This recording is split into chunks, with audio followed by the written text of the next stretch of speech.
मधुबाला को किसी परिचय की आवश्यकता नहीं है। उनका जन्म वैलेंटाइन डे के दिन हुआ था। वे सबसे खूबसूरत और सफल महिलाओं में से एक थी, लेकिन उनका जीवन त्रासदियों से भरा था। अपनी खूबसूरती और कई रिश्तों के बाद भी अभिनेता अपना जीवन अकेलेपन में व्यतीत करते हैं।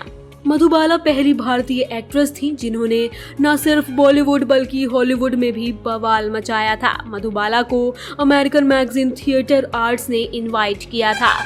इस पत्रिका में मधुबाला पर एक पूरे पृष्ठ का लेख प्रकाशित हुआ था। लेख का शीर्षक था दुनिया का सबसे बड़ा सितारा।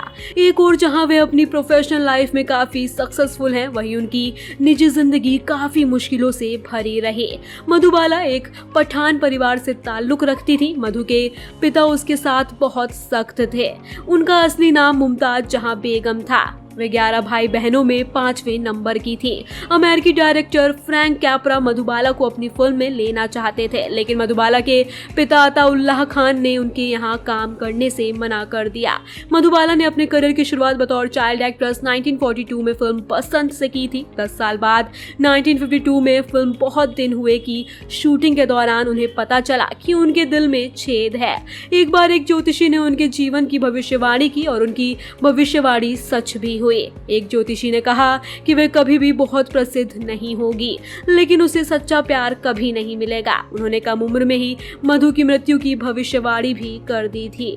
अभिनेता दिलीप कुमार से बेहद प्यार करती थी मधुबाला और उनका रिश्ता 9 साल तक चला, लेकिन एक घटना की वजह से रिश्ता अधूरा रह गया। कहा जाता है कि मधुबाला और दिलीप कुमार पहली बार फिल्म तराना के सेट पर मिले थे। इसके बाद दोनों के बीच नजदीकियां बढ़ने लगी। उस वक्त मधुबाला महज 18 साल की थी और दिलीप साहब 29 साल के।